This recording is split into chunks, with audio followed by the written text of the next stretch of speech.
28 мемлекеттік қызметкер бүгін аттестацияның 3-ші кезеңінен сүрінбей өтті. Мемлекеттік қызмет істері және сыбайлас жемқорлыққа қарсы іс-қимыл департаменті бұған дейін 1379 қызметкерді сынақтан өткізген.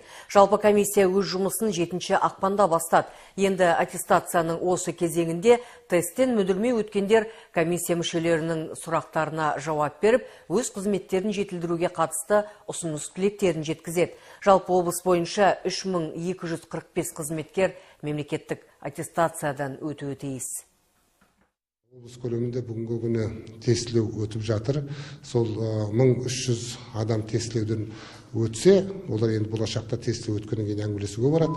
Сол 1300 адамның 34-35% өте жоғары бағалап жатыр. 70-72% жаңағы тиімді деген бағалап жатыр.